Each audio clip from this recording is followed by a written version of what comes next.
So this is Dustin. This is what I like to call the broadcast. You know, like broadcast, but I'm broad. So this is the broadcast. Ah, So we'll try to okay. kick I this like it. podcast off. I didn't Thank catch you, that the first appreciate time it. you said it. I like it. I got a bit of a mush mouth at times, so we gotta get the branding, we gotta get the logo out, and all that stuff. But man, it's fun. It's been a fun journey. Obviously, kind of going to this fight, we got to reconnect a bit and train with you a bit leading into this. But we'll take it back. Like I said, I'm in Ohio. You're from Illinois originally. Before the lights, before the UFC octagon cage, tell me a little bit about Dustin Jacoby life growing up Illinois, kind of that origin story. Yeah, man. So I was born in Fort Morgan, Colorado, and then when I was in junior high, my family moved to Illinois. My mom had met my stepdad. He grew up in a small town in Illinois, and we went and took a visit there. We were like 11, maybe 12, and we visited one summer. And we were like, "Holy crap, this place is awesome!" The Midwest was just completely different than where I was born. And mind you, when I say I'm from Colorado, I'm from the northeastern plains of Colorado. So you got the beautiful mountains, the foothills where I live now, Hmm. and then you got just this wide open flat land that just looks like just prairie and just nothing, just flat. Yeah, And that's where I was from. So I moved to the Midwest, or we went to the Midwest, and it was really green and lush and just country, some of the most beautiful countryside. Now I'm like, oh, it's so humid. There's so many bugs and there's ticks and all this stuff. But it just opened my eyes, and we were all about it. And then we go back to Colorado, and my parents are together a little bit longer, and they're like, hey, do you guys want to move to Illinois? We're like, well, heck yeah, we loved it, man. So moved to Illinois and grew up simple, man. Very simple life, very low key, easygoing, lighthearted. My twin brother and I had a lot of experiences together. Went to a very small high school in Illinois at Concord, Triopia. I think I graduated with like 37 kids. wow. But yeah, dude, super small. So everybody knew everybody. Everybody was in everybody's business. Everybody knew what you did the night before, what you're doing the next week, which is Yeah. definitely a different feel, but I really enjoyed it, and always into sports, always doing anything with a ball. Played football, basketball, baseball in high school. Played 4 years of college football, and my twin brother had got it. He called me up one day. I was at Culver, I at Culver Stockton in college, and I was on my Hmm. computer, and he's like, "Hey, dude, I'm getting in. This is like a Tuesday. He's like, I'm getting in a fight on Saturday." And I was like, wait, what? I was like, get into a fight. I thought like a fight just Yeah. happened, like drop of a dime. Yeah. And he's like, no, man, it's this new sport called MMA, and you weigh in on Friday, and you put these Hmm. 4 ounce gloves on, you put these fight shorts on, you get locked into a cage, and you literally just fight somebody. You can wrestle, and they got this thing called jujitsu where you can like choke people out. And I was like, what the hell? So I'm in my dorm room, man, 20 years old, get on my Yeah. computer, I start Googling MMA, and I was just mind blown. And my Yeah. brother fought in Iowa that weekend. I wasn't able to make it. I had duties at school, and I heard all about it. And he ended up losing. And my brother's a badass. And I'm like, Yeah. holy crap! How did you lose? Like, who beat you? Right. And Who's and this guy? again, Yeah. yeah, who is this guy? And it was like a grown man. Like he showed me pictures. This dude was like a grown man, bald head, like looked just like juiced up. I'm like, damn, okay. And he's Yeah. like, yeah, man, but I loved it. He's like, I think I'm gonna do it again. And he Hmm. just continued to fight. And next thing you know, one summer, we were working, and I was in between school, and he just hit me up. I was like, hey, man, there's a spot at 205. A guy fell out. Do you want to do it? And I was like half joking. I'm like, yeah, man, sign me up. I'll knock this dude out. And in fact, I just shared this on my Instagram, my Saw that. first ever amateur fight. So I ended up doing it, man. And then that's how the whole fight career started. But before fighting, super competitive. Anything that had to do with sports, very alpha. I was just always up for it, man. Just lighthearted. And I always knew as a kid, man, my dream was being a professional athlete. I always thought it was going to be football. My dream in life was to play professional football, go to the NFL. Um, Right. Obviously that fighting came in and completely turned the course of trajectory of my future, and that's how I got into the sport, man. And another thing, as a kid, I'd always grab a pen and I would always just sign my name. I would always just sign Hmm. my name. Like I'm gonna have to sign my name someday. I'm gonna have this Yeah. signature is gonna be worth so much, blah blah. And it's funny every time we come to the UFC. Yesterday, we always check in and get all your equipment, and then you have like 100 posters that you have to sign that all go out to different people. And every single time I'm sitting there signing my name, it always takes me back to my childhood. Like, man, you used to just pull out a notebook and say, I bet if you found my old notebook from high school, my signature is in that thing probably 1,000 times over.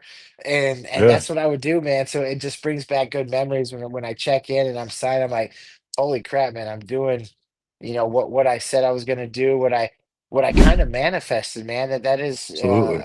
my secret is I'm big on your thoughts, and your words are so powerful, and Hmm. manifestation is so powerful, man. And that's something that I've done my whole life, and the more I do it, these experiences, I'm starting to realize them, and like, holy crap, man, I made that happen before it even happened. Yeah. So that's just how I've always been, man. Easygoing, lighthearted, and chasing my dreams. Yeah, that's beautiful, man. And I 100% agree with that. I'm a big believer in the idea that time isn't linear. Like your mind, body, spirit knew you were supposed to be doing something, that you had a calling where people are going to want to see this autograph, want to see this name, and you like to put that in emotion is like, it's really interesting. And I think it's like, it's something spiritual in a way, I think, to manifest and to put yourself in Agreed. that type of alignment, you know? Faith and my faith in God and Jesus has really come around over the last 2 years or so. And I was re-listening to your fight, and I heard you mention that. I heard you mention that, and then the idea to be a better man each and every day. So I wanted to give you a quick opportunity to kind of what kind of transition that, what made you bring that up, and all that Yeah, kind it's of thing. just something that my wife and I have been doing. Loki, we've been going to Mhm. church for probably 5 years now, the same church, and we were Mhm. out. We're living in these apartments. I was out walking my dog. We met this lady one day, and we have a lab. She was walking a lab, and she's like, "Well, you two just look like a handful." Like talking to Kayla and I, and it's this older, real cute lady, and I'm like, "Well, hey," we get Yeah. to talking with her. She's like, and we kept running into her. She's like, we go to this church, and I think you guys would love our pastor. He played Mhm. college football. He's 44. He's 44 now. This is 5 years ago. He's Yeah. like in his late 30s. I think you guys Yeah. would get along great. And I was like, okay, cool. So we went and checked it out. And man, James Hawksworth, our pastor, this guy has been just such a positive role model into my life, and has really helped connect God and the Bible and spirituality. It's just been able to uh, c- uh, connect me and Kayla with it in just a way that we've never felt that connection before. And of course, Yeah. Kayla grew up in a church. I didn't really grow up in the church, but I was not foreign to it. We definitely went time at Mhm. certain times. And yeah, we just got hooked, man. And he's really helped me, and he challenges me, and Yeah. reading the Bible. And the Bible is something that I've never read in its entirety. And hopefully, before it's all said and done, I'll be able to get through it step by step with James's leadership. So yeah, man, it's been a huge positive impact on our lives. And it's something that we've just always believed in, just didn't really know what to believe in, or how to, Yeah. maneuver our way through it. And he's really helped um, bring that bridge together for us. So yeah, it's been great, man. Yeah, man. That's awesome to hear. That's awesome to hear. I think it helps when like, because anything, whether it's sports, school, any organization, people can mess certain things up for other people. So it's great when you're able to find people who have good hearts and good intentions that can bring you to church. And I kind of had a similar experience. My buddy Digger, is a friend and client of mine who owns CD's Wings in Colorado. When you get back in town, I got to take you to get some wings. But he was a buddy from jiu-jitsu, and we just trained together off and on. And then eventually started talking about business. And then one day, God had been just showing up in my life in different ways, shapes, and forms. And he's like, "Hey, man, my wife's not going to church. I got all three of the kids. You want to go with me?" And I went. And then, I mean, this was now probably almost 2 years ago, and everything's just been like, it just was like the right timing, in your head and your heart when it's the right timing, For sure. and whatnot. So Yeah, I I'm hear very that. thankful for that, and I feel like it's helped my life immensely with like the little things, and just having Hmm. that conviction and that faith and that belief to just make it even stronger, and it's been really great. Absolutely, absolutely. So let's go back. You and I moved to Colorado about the same time, end of 2013, beginning of 2014. We both had probably come out here and trained a little bit with our mutual friend Chris Camozzi. But you had, I think you had I was looking up some old stuff. You were at the Hit Squad in the Midwest, which is funny. It's like there's all these MMA names. I feel like that was kind of a people that had like left Militich and stuff. And I think Neil Magnia was there for a little bit. I think Cody Garbrandt was there for a little bit. Mutual friends. You were there, and obviously, you left and came to Denver. But what was the big kind of change or shift that made you come to Colorado or come back to Colorado? I should say. Yeah, man. So I had finished college and I could have went back for my redshirt senior year, but I was full blown addicted to this MMA stuff. And when you get to that age, like 20, 21, you're ready to kind of do your own Yeah. thing and venture out and see what's next. And so I moved down to the hit squad and started training full time. I had my last amateur Hmm. fight and I won that. And then I turned pro in November of 2010. And shortly after turning pro, the hit squad, Hughes Intensive Training, Matt Hughes's gym, broke up. It was Hmm. put together by a bunch of big investors thinking they'd come in and use Matt, and of course Matt would train there, and dude, and because Matt Hughes was the champ of the world, that was his day, reigning day, and everybody from all over the world would come, and we stayed in these dorms at an old military camp, and we stayed in these barracks like 100 yards away from the gym, so. 3 times a day, we go to practice in the morning, we come back, we go to practice in the afternoon, we go back to the Yeah. dorms, mess around, we go back in the evening, mess around. We do that all week long. And then literally right when I turned pro, the gym broke up. And Mhm. this new investor had came in, this new gym owner, Jesse Finney was his name. And he had owned a gym in St. Louis and he kind of took over and brought in a bunch of new guys. And it just wasn't the same feel. It wasn't the same vibes. And Kayla and I had just moved down there to Wood Yeah. River, Illinois, got our own little town home. I still picture it to this day. It's the place that I remember when I got my call for the UFC, my UFC debut in October of 2011, and where I Hmm. was standing right then and there. I was so freaking excited, but the gym had just broke up. So literally, I put in all this work there, and I thought like this is going to be the future. This is it. We're going to be living here forever. And then the gym breaks up, and now I'm like scrambling. I lose my first fight. I'm scrambling, trying to find places to train. And then Mark Fiore was my coach at the time, and he opened up Yeah. his own place, Fiore MMA. Then that kind of went under a few months after that. Well, then I had my 2 fights in the UFC, and I had been cut. And I was like, well, I got to figure something out, man. I think I want to still do this. And I started traveling around to a bunch of different gyms. I came out to Vegas to Extreme Couture. Went down to Texas where Johnny Hendrick was. Anywhere I had Yeah. connections, I was just kind of reaching out and traveling and training. Um, and then I had that Glory kickboxing fight. It was 3 fights in one night. They're just trying to debut in the US, and I'd finished sparring on a Wednesday night. I was training for a fight against Andrew Sanchez, another fellow Yeah. UFC competitor. I think he just got cut, or maybe he's still in the UFC. I don't know. He's had a pretty good career, and um, ended up giving him his first loss. But I was training for that fight, and my buddy hits me up, asked me if I want to go to Tulsa, Oklahoma, and fight on Friday. This is on Wednesday night. And I'm like, sure, man. It's like it's all kickboxing. I was like, I just looked at it as getting paid a couple $1,000s to go. I was like, Yeah. I'm just gonna go get paid to go do some hard training and some real Right. training against guys, right? Ended up winning that whole thing and won. There was like a $20,000 prize, and it was like the biggest night of my life. I felt just like amazing, man. I couldn't believe what I had accomplished, and that opened the whole world of kickboxing. But um, right after that night, Kamosi, who we had already fought prior Hmm. in 2012, he hits me up. He's like, "Dude," and Kamosi's a big fan of the sport, man. I love Chris Kamosi. It's a guy that he's a current bare knuckle fighting championship 205 light heavyweight champ. So, Hmm. he's had a great career. But he hit me up. He's like, "Dude, that is so badass, man. I can't believe you did that." We were just texting the whole way back. He's like, "Man, you should come out here to Denver and train with us." I was like, well, hell, I might as well, man. I really don't have a gym. I'm from Colorado. My family still lives Yeah. there, and ended up going and doing a camp with him. And here we are, freaking. That was 2013, so 12 years later, man. And Yeah. I ended up moving in 2014, and just making a career out of it. Yeah. It was funny, obviously, with Chris being a mutual friend of ours. I remember, so I went to your guys' fight in Chicago. Like that was an easy drive. It was a 45-minute flight. So it's crazy to kind of think about. Like I was in the stands that night. I knew Mark and I knew Chris then. So like obviously we hung out and stuff and whatnot. But then like a short time later. That was 2011 when you guys fought. Or was that 2012? That was January 2012.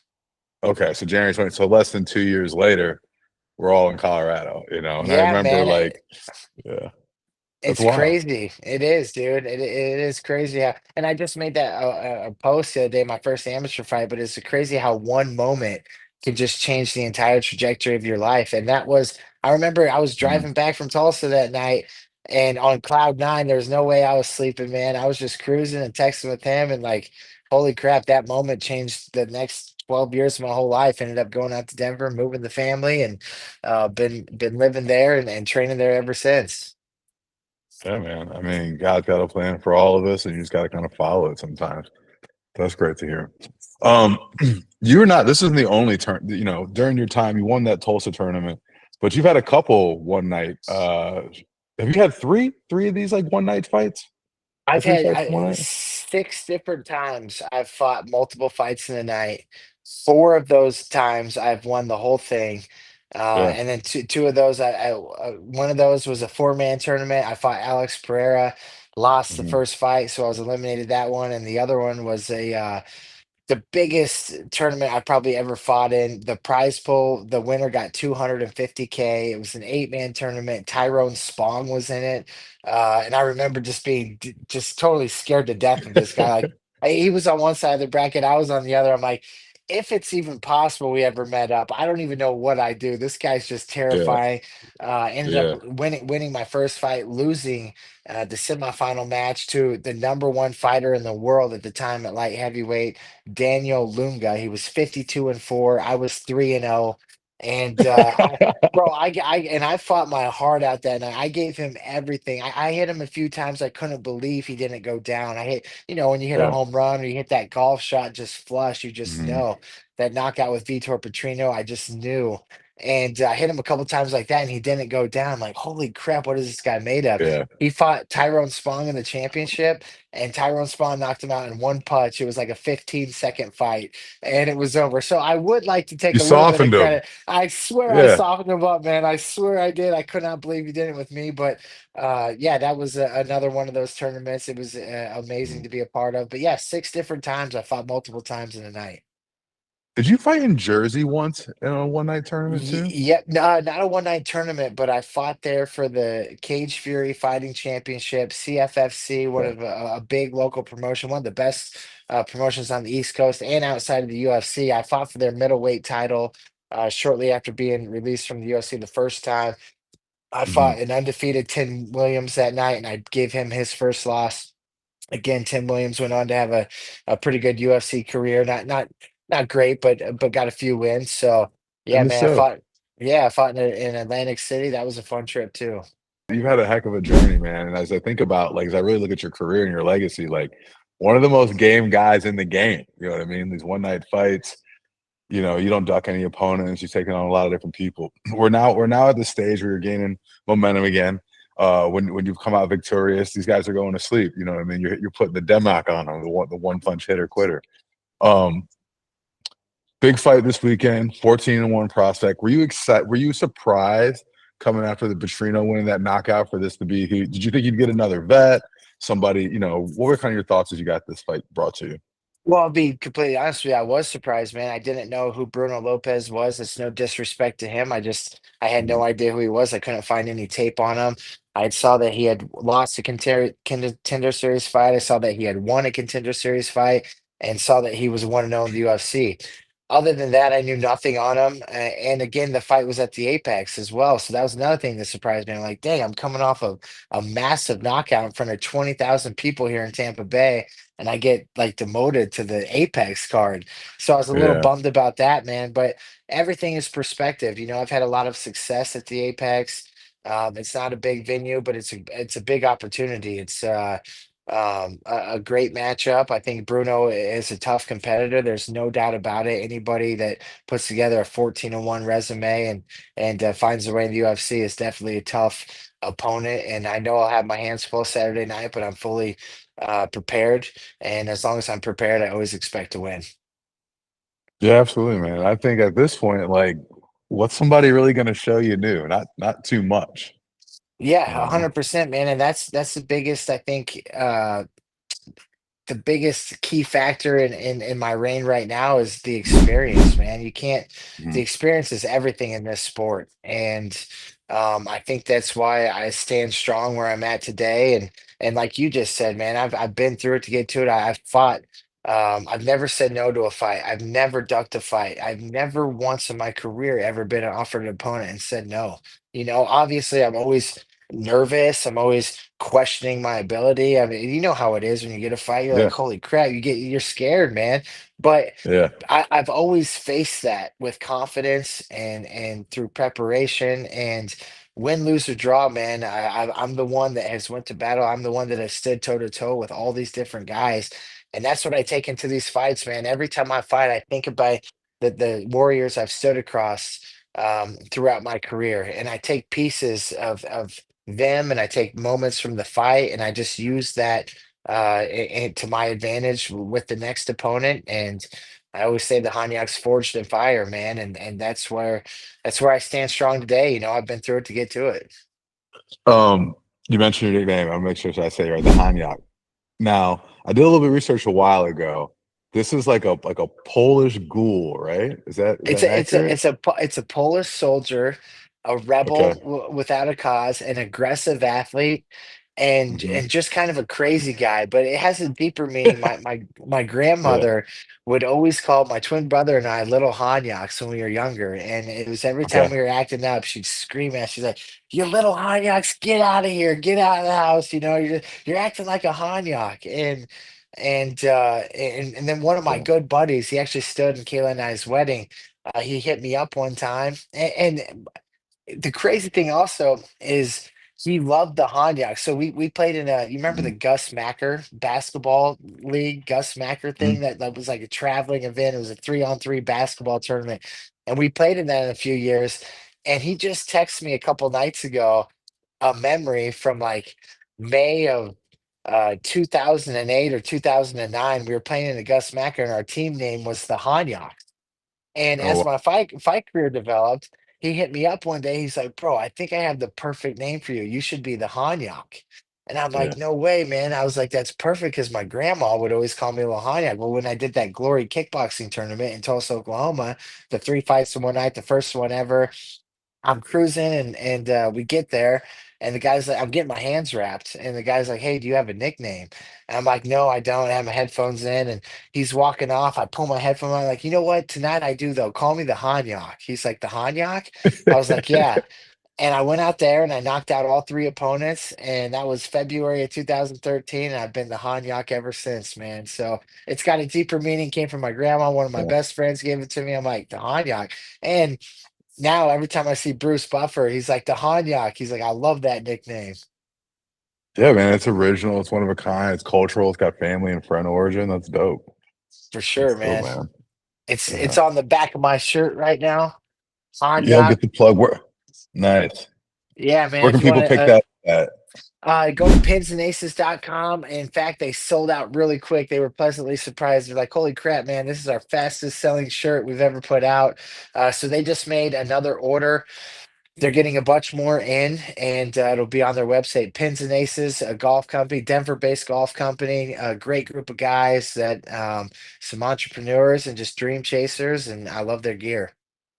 Yeah, man. I saw you guys have done some cool content. I think things post Tampa at the last fight. I caught some of that content you guys did. It was Yeah, looking those good. guys were out in Tampa, and I hooked them up with tickets. It was their first live UFC event. They had never been, and really only one of them was a fight fan and kind of knew anything about it. And so he really supported me, got the other guys on board, and now they love the Hanyak and they love fighting, as everyone does that gets into it. So it's super cool story. That's all. It's really fun bringing people to like new experiences like that, especially them being a part of it, being part of the camp, supporting you and things like that. Even better. For sure, yeah. It's Um, one thing to watch an MMA fight. It's another when you know the person and you care for them and you feel like you have skin in the game. You know the feeling, man. It's just it brings yeah, it to a whole other level and super intense, man. But it's awesome when you win. that's most definitely, most definitely. All right, I got one more question before we get to golf. Um, Obviously, you can't look ahead of a guy like Bruno Lopez. There's a job to be done Saturday. And you mentioned like the Apex. The Apex is interesting to me. It's just like it's like the next step up from like the old movies of Jean Claude Van Damme where you're fighting in a warehouse and there's just a couple people there to watch it. That's where you fought Khalil Roundtree. Rewatched that fight last night. You outstruck that guy. I don't know how you lost that split decision, but kind of going to that. I think this fight, with a good stellar performance like you've been delivering, probably puts you back in the top 15. If you if you could if you could storybook it, what happens this next, year and a half, 2 years? Man, if I could storybook it, of course I'm going extreme, but I go out there and I Yeah. get a big knockout on Saturday. That's four in a row, man. Four my last three wins have all been knockouts, have all been performance bonuses. And I can go in there and knock him out Friday, like you said, man. It kind of catapults me right back into the top 15 and gives me an opportunity to fight some of these bigger names, guys in the top 10. And if I can go out there this game is crazy at number Mhm. rank 16 or 17, whatever I'm at. I don't have to beat 15, 14, 13, 12, 11, 10, all the way to the top. This game's all about timing and momentum. Yeah. And if you can put a couple big wins together, man, you can get thrown right into the limelight and get given some of the biggest opportunities of your career. And that's what I'd storybook. I'd go get another knockout. I'd go get another knockout, and then bam, fighting for a title, or even I have history with Alex Pereira. That's a huge name in the sport. That's a fun for that'd be a fun fight to get back. Obviously, Yeah. one of the deadliest, scariest, most fierce strikers in all of combat sports. And yeah, man, we have history together, so that would be cool. Obviously, he's not champ right now. He came up short to Ankalaev, and they'll probably be getting a rematch. But a storybook ending would just be able to compete for that ultimate gold, and to be up there and say that I did it, man. And to be honest with you, if I was to go out there and lose on Saturday and for some crazy reason my career's over, I still feel like I've done it, man. I've seen it all the way through. Uh, I was just having this talk with Kayla the other night, my wife, and it's been asked like, do you feel like valued or undervalued? Or someone said, almost feel like you're underappreciated with everything you've done. And it's kind of 50-50 on that. Like I do feel a little undervalued or underappreciated at times, but Hmm. I don't feel undervalued with the company. I feel like the UFC takes good care of me. I don't feel undervalued with the people closest to me, my friends and family. I felt so much love and so much support throughout this entire journey. I've never felt undervalued or underappreciated from those closest to me, and that's what means the most to me. The critics out there can say whatever they want, but those people aren't close to me. They've never supported me, Yep. and I feel the love, man. I feel far more love than I deserve, and I've gotten way more support than I deserve. So, yeah, it's a storybook ending. I mean, I could feel like the story's been wrote, man, and it's just enjoying the moments and Living it. enjoying the ride while it lasts right now. All right, man. So, like for me, actually our colleges played in the same, conference, Mid States Football Association back in the day. You're 88, I'm 84. You're about the same age as my brother, but we just missed each other. So I'm like, five, I think I graduated in '02. So you graduated in '07. I want to say high school wise. '06. '06. Okay, cool. Yep. That's when I left school. So we just missed each other playing wise. I graduated college in '06, but I know you spent time at Quincy. Obviously, guys who done with football, all my friends are on the golf course. You know what I mean? Hitting, getting together, and doing all that.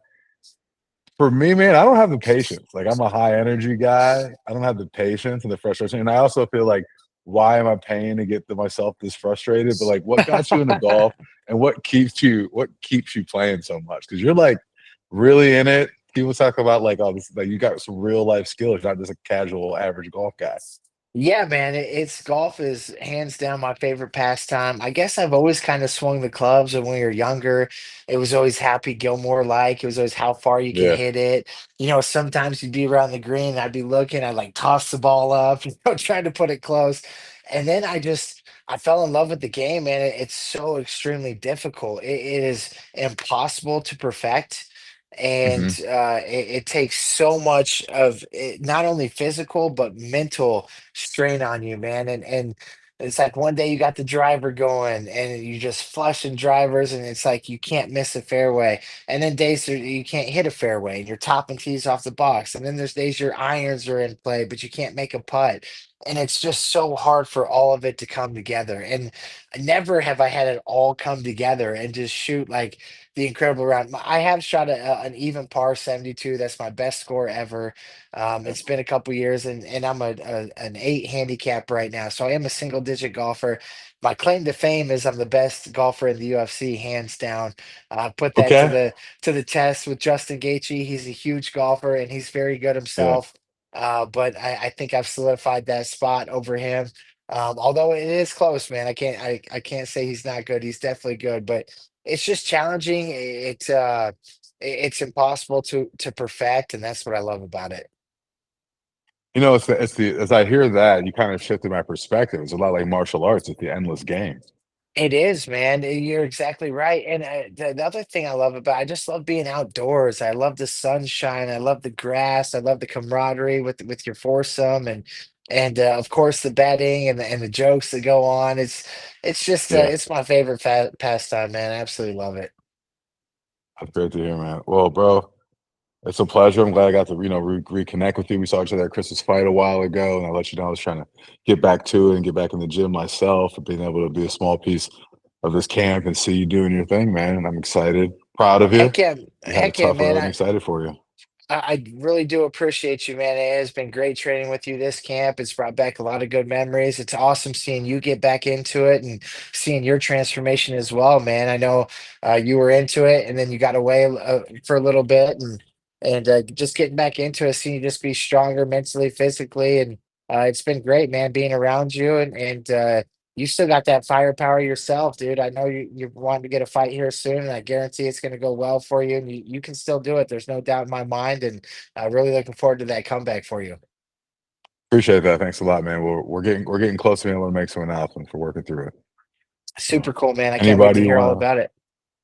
Thank you. I appreciate that. Anybody you mentioned pins and aces, but anybody else you want to shout out? Thank. Yeah, my team at Factory X, our head coach Mark Montoya. It's a great culture, great team. My team at Landau Performance at Barwis, where I do my strength conditioning.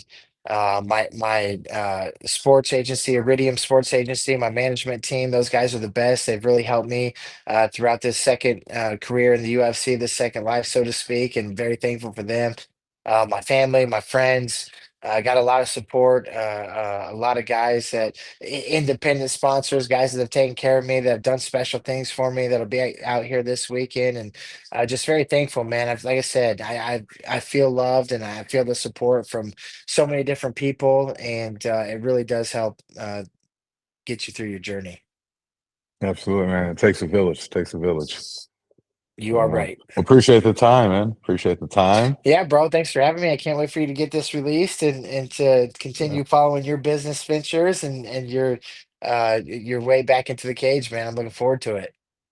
appreciate it, man. I like to think we're just getting started in a way, just on some new chapters. Heck yeah, man. Absolutely. Life is all about attitude and perspective, and that's it right there.